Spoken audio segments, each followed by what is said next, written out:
দেখো আমরা simple complex কম্পাউন্ডের বড় একটা সেশন কিন্তু শেষের দিকে চলে আসছি। এটা হচ্ছে আমাদের ফোর্থ সেশনটা, যাকে লাস্ট সেশনটা বলি। এই সেশনটা চমৎকার ভাবে কিন্তু আমরা যে ধাপগুলো করেছি সেটা সুন্দর করে যদি আমরা এগিয়ে যাই, একদম প্রত্যেকটা কাজ ধাপে ধাপে আমরা কাজগুলো করতে পারবো, একদম সুন্দর করে করতে পারবো।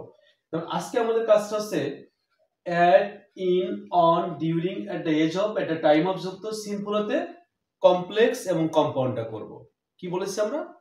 At, in, on, during, at the age of, at the time of যুক্ত সিম্পল হতে কমপ্লেক্স এবং কম্পাউন্ডটা করব। এটা ছিল কথা আমাদের। চলো একটা আমরা সামনের দিকে যাই, চলো আমরা শিখি একটু।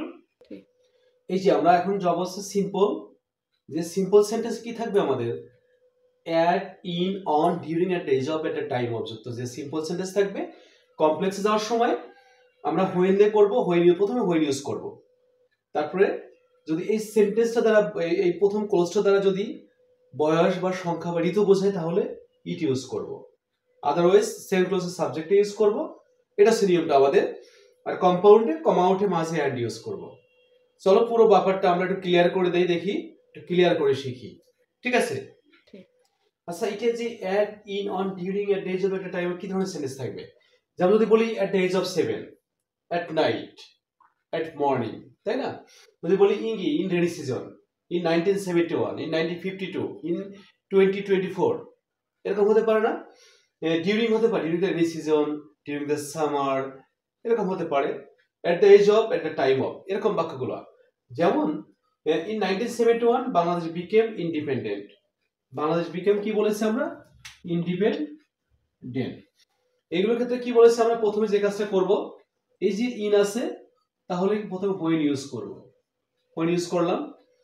এটা সাল সংখ্যা হলে কি হবে? ইট হবে। এটা পাস্ট টেন্স, তাই একটা ওয়াজ নিয়ে আসবো। আচ্ছা, ওয়াজ নিয়ে আসলাম। এই at, in, on, during, at the age of, at the time of বাদ হয়ে যাবে। বাদ হয়ে কত হয়ে বাকি যা আছে সবটাই বসে যাবে। তাহলে কি হলো? ইট ওয়াজ, হোয়েন ইট ওয়াজ 1971, আর বাকি ক্লোজটা যা আছে সেভাবে বসিয়ে দেব। যেমন কি আছে এখানে?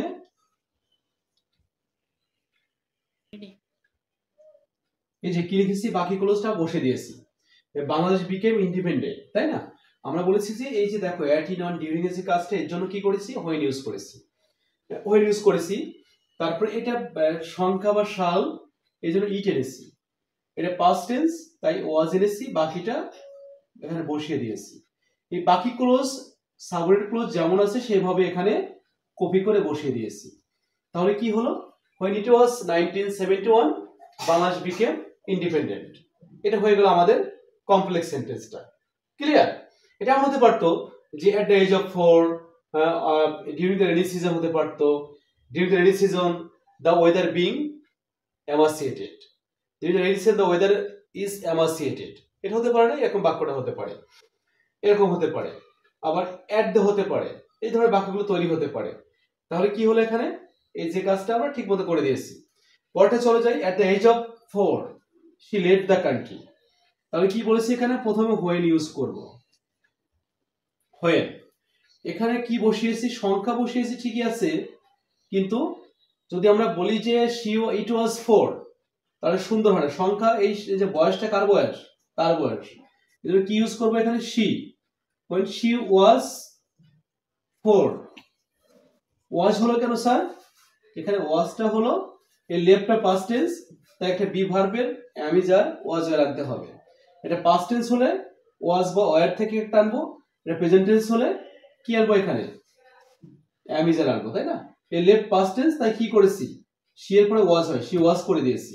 4, বাকি যা আছে সবটাই বসে যাবে। কি বলছে তাহলে আমরা?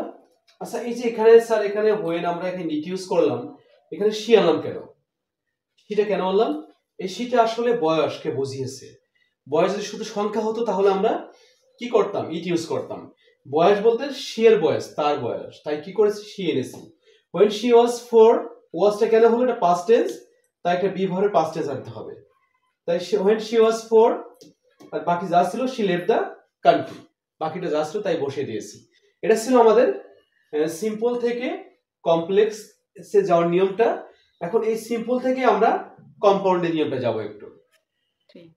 এই যে দেখো আমরা এই বাক্যগুলো থেকে at, in, on, during, at, age of, at a time of অথবা কমপ্লেক্স হোয়েন যুক্ত সেন্টেন্স থেকে আমরা যখন কম্পাউন্ড করব তখন কি বলে দিয়েছি, আমরা প্রথম দেখো অ্যাজ ইট ইজ করবো, একেবারে ইট বা সাবজেক্টটা নিয়ে আসবো, ইট বা সাবজেক্ট নিয়ে আসলাম, এটা পাস্ট টেন্স তাই ওয়াজ করে দিলাম, বাকি ওয়ার্ডটা বসে গেছে।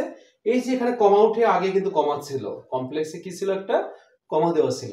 তাহলে এখানে কি করবো, এখানে আমরা একটা অ্যান্ড করব, কি করবো, একটা অ্যান্ড বসিয়ে দিলাম, আর বাকি যা ছিল সবটাই বসিয়ে দিয়েছি।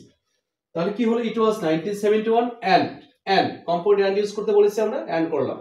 বাংলাদেশ বিকেম ইন্ডিপেন্ডেন্ট ইন 1971, বাকিটা বসে গেল, যে হয়েছিল সেভাবে হয়ে গেল।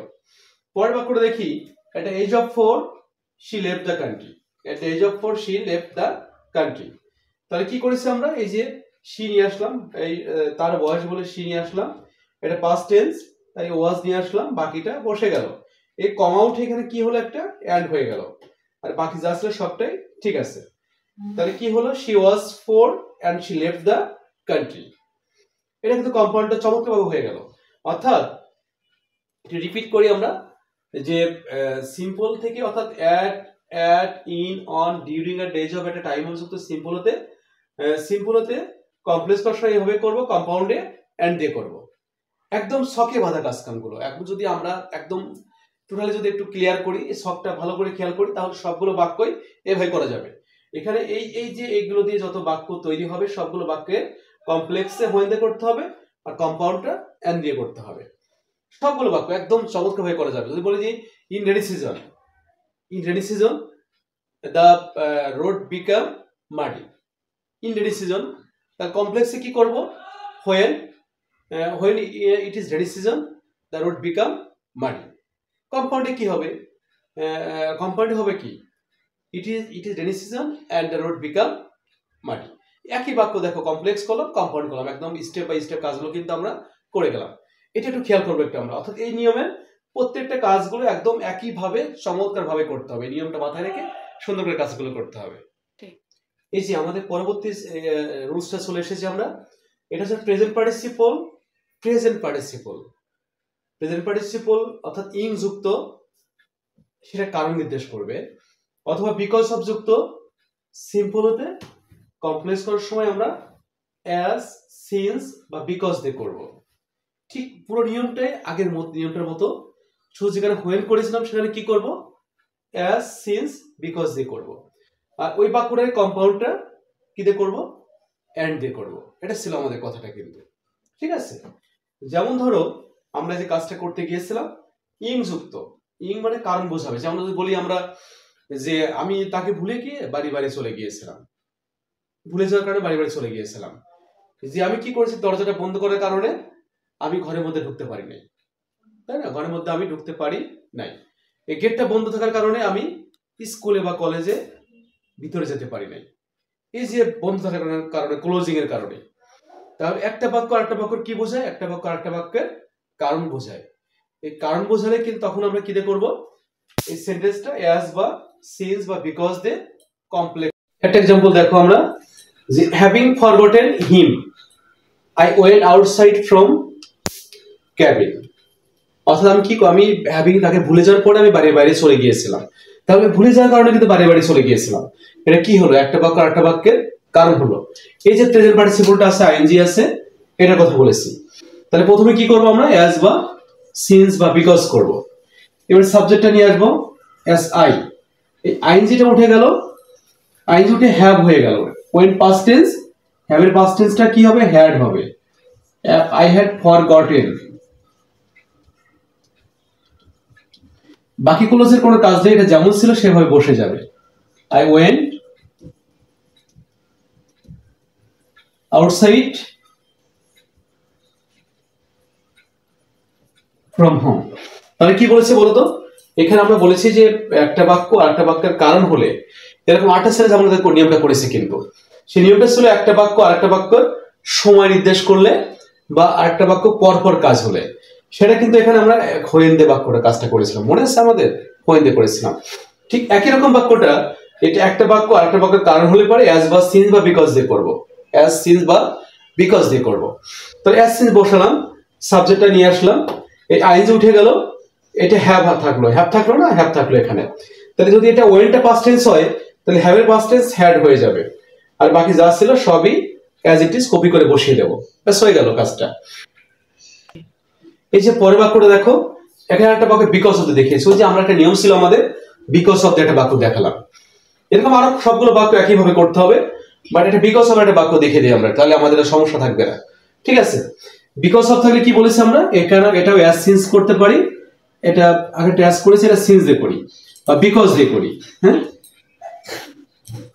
একটা জিনিস মাথায় রাখবো, বিকজ অফটা বসে সিম্পলে আর বিকজ বসে কমপ্লেক্সে, বিকজ অফ সিম্পলে আর বিকজ বসে কমপ্লেক্সে। তা সিন বসালাম, এই সাবজেক্টটা নিয়ে এসেছি আমরা আই, আর বিকজ অফ শুরু করে পুরোটাই উঠে যাবে, বিকজ এর পরে যদি পজিটিভ ফর্ম থাকে সেটা উঠে যাবে, যদি এখানে আইনজি যুক্ত শব্দ থাকে সে আইনজি উঠে টেন্স অনুযায়ী ভার্ব ইউজ করব। ঠিক আছে, আর এখানে এই যে ইললেস থাকলে একটা বিভার প্লাস ইল পাই, ইললেস থাকলে বিভার প্লাস ইল পাই, যদি পভার্টি থাকতো তাহলে বিভার প্লাস পোর পেতাম, বিভার প্লাস পোর। তা সিন্স আই লিখবো, এই কুড পাস্ট টেন্স তাহলে আই ওয়াজ লিখবো, যে বিভার বলেছি একটা আই ওয়াজ ইল, ওই যে বলেছি কি বলেছি, ইললেস থাকলে বিভার প্লাস ইল পাবো, একটা বিভার প্লাস ইল নিয়ে নেব, এগুলোর ব্যতিক্রম নিয়ম এটা একটু। আর কি বলেছি আমরা, যে পভার্টি থাকে তাহলে বিভার প্লাস পোর পাবো, একটা বিভার প্লাস পোর, আর পভার্টিও বাদ হয়ে যাবে, ইলনেসটাও বাদ হয়ে যাবে, বাকি যা আছে সবটা ঠিক আছে। এই যে আমরা I could not attend the party, তাই না, এই বাক্যটা যেমন ছিল তেমন কপি করে বসিয়ে দিয়েছি, ঠিক এইটার মতোই অ্যাজ ইট ইজ। আমরা কি বলেছি তাহলে এখানে অ্যাজ বা সিন্স করলাম, তারপরে সাবজেক্টটা নিয়ে আসলাম, এটা নিয়ে আসলাম, এটা নাউন হলে পরে নাউনটা আগে আনতাম, প্রোনাউনটা পরে নিতাম, যেহেতু আইটা প্রোনাউন আইটা আই ইউজ করে দিয়েছি, আর বিকজ অফটা বাদ হয়ে গেল, এরপরে পজিটিভ ফর্ম থাকলে হিজ হার ইওর আওয়ার দেয়ার এই শব্দগুলো বাদ হয়ে যাবে, আর যদি পজিটিভ ফর্ম না থাকে তাহলে তো সমস্যা নেই। তাহলে ঠিক আছে, বসালাম। এই ইলনেস আছে, এটা ব্যতিক্রম বাক্যটা একটা দিয়ে দেখে দিয়েছি, ইলনেস থাকতে পারে, পভার্টি থাকতে পারে, আমরা বলেছি পভার্টি থাকলে বিভার প্লাস পোর নিব, আর ইলনেস থাকলে বিভার প্লাস ইল নিব, ক্লিয়ার। এই যে সিন্স আই ওয়াজ ইল, এই যে ইলনেস থাকলে বিভার প্লাস ইল পেয়েছি, আর বাকি যা ছিল সবটা এখানে বসে দিয়েছি। এটা হচ্ছে আমাদের একদম একেবারে শখে বাঁধা কাজটা, যে সিম্পল থেকে কমপ্লেক্স এবং কম্পাউন্ডে করব। মজার একটা ব্যাপার আছে, এই অ্যাসিন্সের বাক্যগুলোতে যখন আমরা সিম্পলে করব সেম একদম উল্টা একভাবে করে যাব, যেভাবে আমরা এই সিম্পল থেকে কমপ্লেক্সে গিয়েছি সেইভাবে কমপ্লেক্সে সিম্পল আসার সময় এর সেম প্রসেস গুলো অ্যাপ্লাই করে চলে যাব, একই নিয়মগুলো অ্যাপ্লাই করে চলে যাব। এটা হচ্ছে কথা ছিল আমাদের সবগুলো বাক্য, শুধু এই নিয়মটার ক্ষেত্রে না, যতগুলো নিয়ম আমরা করেছি সবগুলোর ক্ষেত্রে আবার কমপ্লেক্স থেকে সিম্পল আসার সময় এইভাবে নিয়মটা অ্যাপ্লাই করে আমরা কাজটা করে যাব। অর্থাৎ এইটা যদি আমাদের মাথার মধ্যে থাকে তাহলে সবগুলো বাক্যই আমরা সুন্দর করে কাজগুলো কিন্তু করতে পারবো। তাহলে চলো যাই, আপনার এই নিয়মটাই আমরা এখন কম্পাউন্ডটা করব, কম্পাউন্ড এন্ড দিয়ে করতে হয়, এন্ড দিয়ে কম্পাউন্ডটা করতে হয়। চলো সেখানে যাই একটু আমরা। এই যে দেখো আমরা পরের বাক্যটা কি বলেছি, আমরা এই প্রেজেন্ট পার্টিসিপল থেকে আমরা কমপ্লেক্সটা করেছি, আর এই বাক্য থেকে আমরা কম্পাউন্ড এন্ড ডেপ কম্পাউন্ডটা করতে হবে। কম্পাউন্ড করা সবচেয়ে ঝামেলাবিহীন কাজ, একদম ঝামেলাবিহীন কাজ, কোনো ঝামেলা নেই। তাহলে কি বলেছি আমরা, প্রথমে সাবজেক্টটা নিয়ে আসবো, নিয়ে আসলাম, আইএনজি উঠে গিয়ে টেন্স অনুযায়ী এই টেন্স অনুযায়ী ভার্বটা এখানে ইউজ করলাম, আগেটার মতোই যেমন হ্যাড ইউজ করেছিলাম, আইএনজি উঠে হ্যাড হয়ে গেল, আর বাকিটা সব ঠিক আছে, সব ঠিক আছে। আর এখানে যে কাজটা করেছি আমরা, এই কমাটা উঠে গিয়ে এখানে এন্ড ইউজ করতে হয়েছে, কম্পাউন্ড ওই যে বলে দিয়েছি কম্পাউন্ডে এই বাক্যগুলোতে এন্ডে করতে হবে, এন্ড করলাম, আর বাকি যে সাবঅর্ডিনেট ক্লজটা যেমন ছিল সেভাবে এখানে বসে দিয়েছি, এর কোনো কাজ নাই। যত কাজ সব প্রিন্সিপাল ক্লজের কাজটা করতে হবে, সাবঅর্ডিনেট ক্লজের কোনো কাজ করার প্রয়োজন নাই। তো সাবজেক্টটা আমরা রিপ্লেস করি, একটা নেওয়া করি, আর কোনো কাজ কিন্তু করি না। ঠিক আছে, তাহলে কি হলো, I had forgotten him and, এই কমাউট এন্ড হলো, I went outside from cabin, outside from home, হয়ে গেল বাক্যটা। পরেরটা দেখো, ঠিক আগের বাক্যটাই, because of my illness I could not attend the party, এটা কি বলেছে কম্পাউন্ডে, আই ওয়াজ ইল, এই সাবজেক্টটা নিয়ে এসেছি, বিকজ অফটা উঠে গেল, তারপরে ইলনেস বলেছে বিভার প্লাস ইল পাই, পভার্টি থাকে বিভার প্লাস পোর পাই, আর বাকিগুলো তো কোনো ঝামেলা, বাকিগুলো যেভাবে সেভাবে থাকে। কারণ দুটো আমি সেন্টেন্স এখানে দিয়েছি, একটা ব্যতিক্রম দিয়েছি আর একটা আমাদের লিগাল ওয়েতে দিয়েছি একটা। তাহলে এই ব্যতিক্রমটা করে দিলাম এখানে, আই ওয়াজ ইল, এই কমা উঠে কি হবে, এই কমাটা উঠে এখানে একটা এন্ড হবে, I was ill and I could not attend the party. এটা কিন্তু চমৎকারভাবে কাজটা কিন্তু আমাদের সম্পাদিত হয়ে গেল। অর্থাৎ আমরা যদি একদম সুন্দর করে পুরো ভিডিওটা পুরো ক্লাসটা আমরা দেখি, তাহলে সুন্দর করে কিন্তু আমরা একদম পাই টু পাই কাজটা করতে পারবো, টু দা পয়েন্টে কাজটা করতে পারবো। কারণ এর স্ট্রাকচার অনুসারে গ্রামারটাই হচ্ছে প্রত্যেকটা গ্রামারের কাজগুলো টু দা পয়েন্টে করতে হয়। একদম টু দা পয়েন্টে যদি আমরা এইভাবে আমার নিয়মটা আমি অ্যাপ্লাই করতে পারি, এমন কোনো বাক্য নাই যে বাক্যটা আমরা পারবো না, সবগুলো বাক্যই কিন্তু আমরা পারবো। একদম ধারাবাহিকভাবে স্টেপ বাই স্টেপ সবগুলো বাক্য আমরা করতে পারবো। ঠিক আছে, সবার জন্য শুভকামনা থাকলো, সবাই ভালো থাকবে।